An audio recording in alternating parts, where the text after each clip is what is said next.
Welcome back, watch fans. Today we need your help because we have what is finally considered to be the great debate. Yeah, Jason and I are going back and forth, and we're looking at a rare opportunity to show you two watches together that I don't think you can find anywhere but at Swiss Watch Expo. And we want to know what your opinions are, so you have to make sure that you leave a comment below.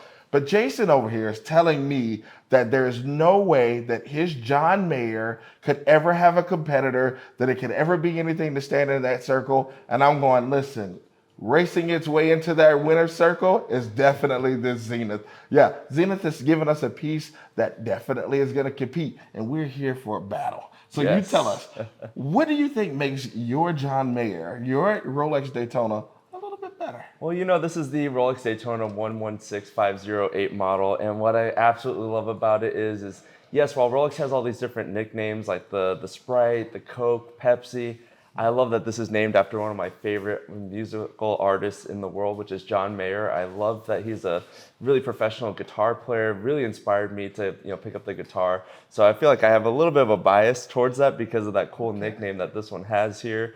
And what was interesting is that this watch was a little bit harder to sell. I know you probably know this. When Rolex first released this model, it was a tough sell because it was so vibrant and bright with the green dial and an 18-karat yellow gold case and bracelet.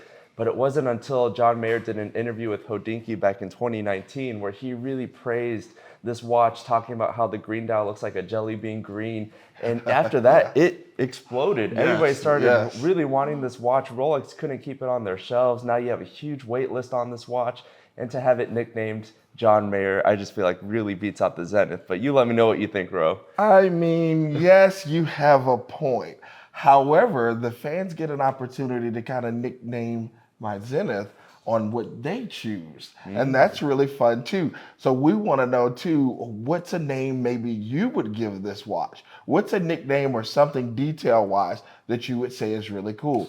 Now, for me, I'll tell you, John Mayer, rock on. We will always definitely love, but I really like the fact that Zenith gave us some features that are a little bit more detailed.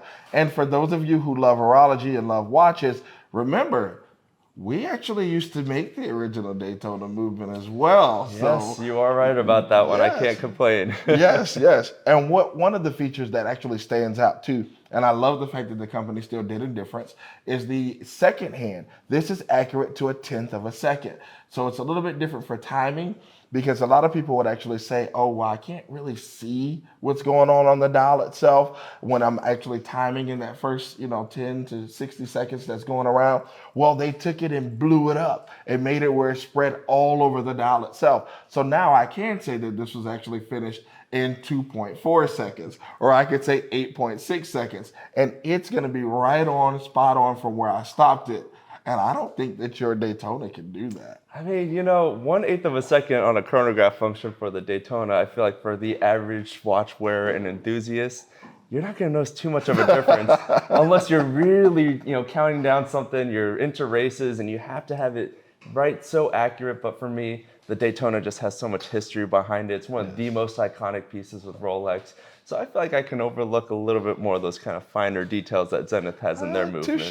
Touche. I can definitely agree with that. But I've got to push even more, man, because we've got little features like, if you look at the greens closely between the dial and the chronograph, Zenith gives you a little bit of details when it comes to that. They're also going to give us that El Primero movement where we're at 360 when we talked about that 1/10 of a second, but we've got 36,000 vibrations per hour, which gives us a little bit more accuracy. We can fine tune it. And I know you guys have your new technology with Rolex where you're +2, -2, and it's very accurate, but just don't count us out in the race. That's all we're saying. Yeah, I'll have to agree with you on that. Zenith knows what they're doing from a technical aspect. They love to kind of show off in their technology and their craftsmanship on the watch itself.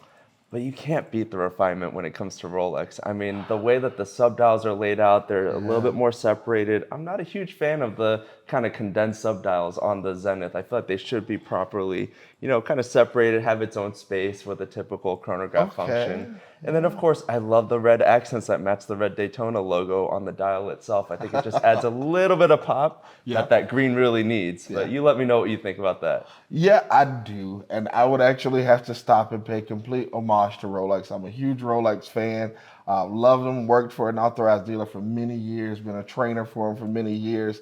And when you guys decide that you can finally put a transparent case back on your solid gold Daytona, not just your more recent two, then I think you'll be ready to compete. But just never forget, you can never outshine the master. And Zenith is definitely the master.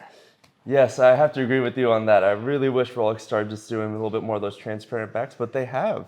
They have to start doing that on a little bit more of their more recent models lately. So you can find those, and maybe one day they'll put that on the John Mayer, because the way that they're going, I feel like exhibition case back is kind of a trend. So, Rolex loves to refine everything before they put it out. It's kind of like Apple with their phones. Yeah. They want to make sure that it's refined before everybody else kind of puts it out on the market and tests it out. But I just feel like with Rolex, you're really getting that refined movement. But also, too, talk about the chronograph pushers. It gives me a little bit more of a peace of mind knowing that they are screwed down as well as the crown itself. Especially if I'm going to go swimming with it on, it gives me just that little bit of assurance with those screw down crowns and the chronograph pushers. I knew you were going to go there, and it's okay, because even though we don't have screw down pushers on this Zenith, Zenith is still going to give us a nice water resistance when it comes to it. So we're still going to reach that 100 when we get there. So we can still do our traditional swimming. Now remember, fans, when we even talk about the crowns, this is a great place and time for us to tell you,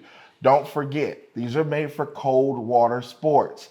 So no hot tubs, no steam rooms, no showers, no saunas. It is not made for those things because that's moisture and molecules, and that can seep its way through the seals. So keep that in mind as well, because Jason definitely one-upped me there, and I think that was the perfect place to put it. But we're still going to stay in this fight. Zenith is one of those pieces that's been around, definitely has set its place, and that star logo, even though it's not as popular as the crown, please understand, you can wear your crown, but with Zenith will always be a star in the sky. Hey. You may have gotten me there. Yes, but tell us what you think in the comments below here at Swiss Watch Expo.